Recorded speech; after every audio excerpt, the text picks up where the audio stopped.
नमस्कार दोस्तों, आपका स्वागत है मेरे YouTube channel UFS update for stocks. तो आज है 25 जुलाई और आज के इस वीडियो में देखिए हम डिस्कस करेंगे मार्केट में आज जो गिरावट हुआ, गिरावट को थोड़ा डिस्कस करेंगे और साथ में देखेंगे कि रीजंस क्या है गिरावट के। ओके, तो देखिए आज के वैसे तो बुल्स एंड बियर तो मार्केट में हमेशा चलते रहता है, बट आज जो मतलब जो फाइट है वो पूरा बियर्स ने अकेला पूरा डोमिनेट किया। Okay, from starting to end market सुबह खुला तब से लेके मार्केट जो शाम को बंद हुआ तब तक बियर्स ने पूरा डोमिनेट किया। अब इसका मतलब क्या? इसका मतलब मैं शॉर्ट में यही बोलना चाहता हूं कि आप चार्ट देख के ये समझ जाएंगे।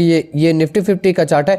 आप देख सकते हो शुरुआत में जो मार्केट खुला वहीं पे टॉप बना, वहां से सीधा एकदम मार्केट नीचे चलते रहा। ओके, मतलब एक रिकवरी का कुछ मतलब टाइम ही नहीं मिला। और ये गिरावट तब हुआ जब ऑलरेडी कल मतलब थर्सडे को 24 जुलाई को भी ठीक ठाक गिरावट देखने को मिला। उसके बाद आज फिर 1% का गिरावट देखने को मिला।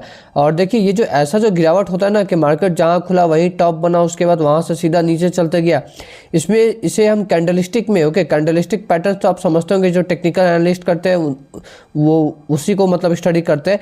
तो टेक्निकल टर्म्स में इसे ना हम ना बुलिश बियरिश मारूबाजू कैंडल कहते हैं। तो ये नॉर्मली मार्केट के लिए थोड़ा नेगेटिव माना जाता है। ओके, एक बार थोड़ा इंडेक्स में देखते हैं मार्केट का गिरावट कैसा रहा। तो देखिए निफ्टी 50 तो खैर हाँ, निफ्टी 50 और या फिर सेंसेक्स बोलिए या फिर बैंक निफ्टी, बड़े बड़े तो जितने भी इंडेक्स है सब में गिरावट देखने को मिला।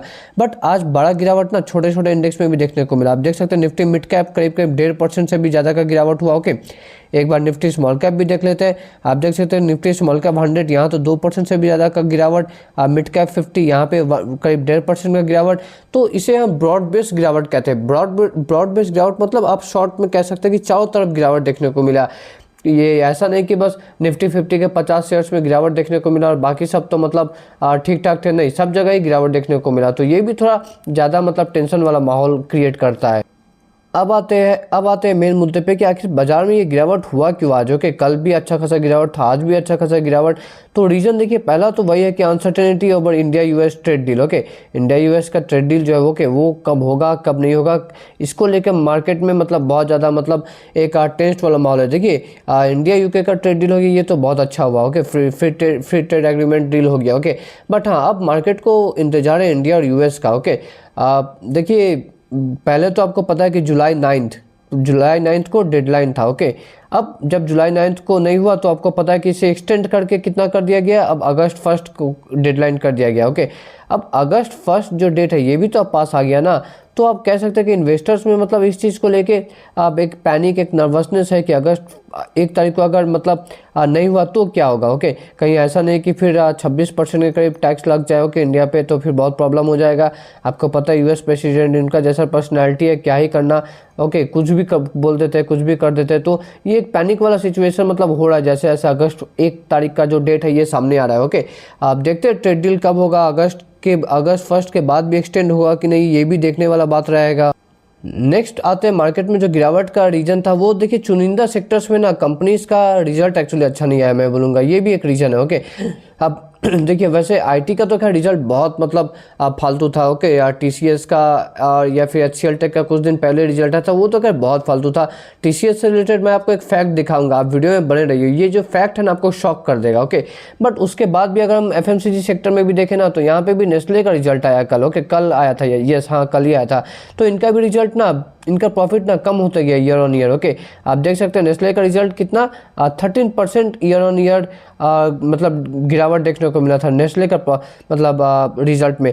तो नेस्ले ऐसा कंपनी जिसे कि हम बहुत ज़्यादा सेफ ब्लू चिप कैटेगरी का मानते हैं, अगर वो भी परफॉर्म ना कर पाए तो आप सोच सकते हैं कि इसलिए मतलब इन्वेस्टर्स में एक मतलब एक निराशाजनक वाला जो सेंटीमेंट रहता है ना वो तो जनरेट होगा ही। ओके, और नेस्ले के बाद फिर हम बजाज फाइनेंस पे भी आते हैं। बजाज फाइनेंस का कल रिजल्ट आया था, 22% के करीब कंपनी ने ग्रोथ दिखाया था। बट इसका कंपनी का यही प्रॉब्लम है कि मार्केट को इससे एक्सपेक्टेशन ही बहुत ज़्यादा रहता है, 30-35% को मार्केट इससे एक्सपेक्ट करता है। बट अब ये बहुत ज़्यादा लार्ज कैप ग्रुप मतलब कंपनी हो गया, ये इतना लार्ज कैप हो गया कि अब इसके लिए 30-35% का ग्रोथ ना दिखा पाना बहुत मुश्किल है।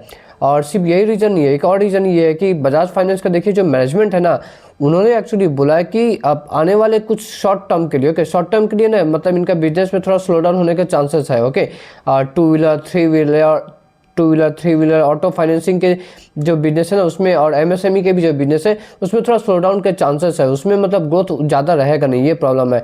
और इसी के साथ क्या हुआ कि ओके, जेपी मॉर्गन ने जो बजाज फाइनेंस को डाउनग्रेड भी कर दिया। तो बजाज फाइनेंस देखिए इंडिया का एनबीएफसी का सबसे बड़ा मतलब किंग है, किंग राजा। ओके, उसे ही जब डाउनग्रेड मिल जाए तो प्रॉब्लम तो होगा ही। ओके, आप यहाँ पे देख सकते हैं शेयर्स ऑफ बजाज फाइनेंस के लार्जेस्ट वही NBFC have been downgraded by JP Morgan from neutral to neutral from overweight. तो पहले जेपी मॉर्गन ओवरवेट थी इस कंपनी पे, बट अब न्यूट्रल हो गई है। ओके, तो इसलिए भी आप कह सकते हैं कि एक नेगेटिव मतलब सेंटीमेंट जनरेट हुआ। अब जैसे मैंने आपको बताया था कि मैं टीसीएस रिलेटेड एक फैक्ट दिखाऊंगा। देखिए टीसीएस आपको पता है कि इंडिया का लार्जेस्ट आईटी कंपनी है।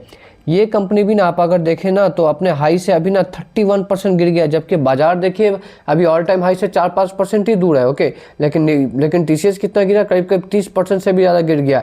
अब टीसीएस जैसे कंपनी को देखिए हम ब्लू चिप स्टॉक मानते हैं, यहाँ पे हम 10-15% का भी गिरावट हो जाए ना तो वो भी मतलब चिंताजनक होता है। यहाँ पे तो 30-30, 32-32% का गिरावट हो गया। ओके, और फिर एक और चीज़ मैं आपको बताना चाहता हूँ कि आपको पता होगा कि ज़्यादा नहीं, सिर्फ 1-1.5 साल या फिर आई गेस 6 महीना भी इवन पहले तक टीसीएस इंडिया का सेकंड लार्जेस्ट कंपनी था। ओके, बट यहाँ पे गिरावट इतना हुआ, जब कंपनी गिरता है तो मार्केट कैप भी कम होते आता है। यहाँ पे गिरावट इतना हुआ ना कि टीसीएस अब इंडिया का चौथा सबसे बड़ा कंपनी। इससे रिलायंस तो खैर देखिए पहले भी इससे बड़ा था, लेकिन एचडीएफसी और एयरटेल ये दोनों भी इस टीसीएस से ज़्यादा बड़े हो गए। ओके, एचडीएफसी में बेशक एक बात मानना पड़ेगा कि एचडीएफसी बैंक में एचडीएफसी लिमिटेड का मर्जर हुआ था तो उसके बाद साइज तो खैर बड़ा हो गया था, बट आप सोचिए एयरटेल जैसा कंपनी भी टीसीएस को बीट कर दी मार्केट कैप में। तो आप सोच सकते हैं कि टीसीएस में किस प्रकार का गिरावट हुआ है। ओके, आईटी सेक्टर में। ओके, चलिए आते हैं नेक्स्ट रीजन पे। तो नेक्स्ट रीजन वही एफआईआई है। तो एफआईआई तो देखिए ये तो किसी के सगे नहीं है। ओके, इनको जहाँ ज़्यादा प्रॉफिट के चांसेस मिलेंगे ये वहीं जाएंगे। अब इंडियन स्टॉक मार्केट में प्रॉब्लम क्या है कि हमारा देखिए अर्निंग्स जो Q1 का है ये थोड़ा म्यूटेड है, क्योंकि जैसे मैंने आपको बताया एफएमसीजी सेक्टर का अच्छा रिजल्ट नहीं आया। रिलायंस का भी आप देखिए रिजल्ट तो अच्छा नहीं आया था, क्योंकि रिजल्ट के बाद वाले दिन ही रिलायंस में 3% का गिरावट आया। ओके, और फिर एनबीएफसी में आपने देखा कि बजाज फाइनेंस का भी मतलब रिजल्ट उतना इंप्रेसिव नहीं था, और फिर एफएमसीजी तो खैर है ही। ओके, तो मतलब आप बोल सकते हैं कि जो अर्निंग का जो ये जो सीजन था ना ये ना बहुत मतलब उतना इम्प्रेसिव नहीं था। ओके, और लेकिन वैल्यूएशन जो है हमारे इंडियन मार्केट का बहुत ज़्यादा है। ओके, हमारे इंडियन मार्केट का जो वैल्यूएशन है वो पीयर्स मतलब दूसरे डेवलपिंग कंट्रीज के स्टॉक मार्केट से ना ज़्यादा है। तो ये भी एक रीज़न है कि एफआईआई यहाँ से निकल रही है, क्योंकि यहाँ पे ऑलरेडी शेयर्स के वैल्यूएशन बहुत ज़्यादा है। आप यहाँ पे देख सकते हैं, जस्ट अ मिनट। हाँ, तो आप यहाँ पे देख सकते हैं कि Indian markets are currently trading at a premium compare to peer markets. तो बाकी सब हमारे पीयर के कंपैरिजन में हमारा मार्केट का वैल्यूएशन ज़्यादा है, जो कि मार्केट को कम अट्रैक्टिव आता है। तो इसलिए भी आप कह सकते हैं कि एफआईआई लगातार बिकवाली कर रहे हैं। और इस वीक अभी जो वीक जो आज खत्म हुआ ना फ्राइडे को 25 जुलाई को, इस वीक तो स्टार्टिंग से मंडे से लेकर मतलब थर्सडे तक एफआईआई बिकवाली ही करते रहे।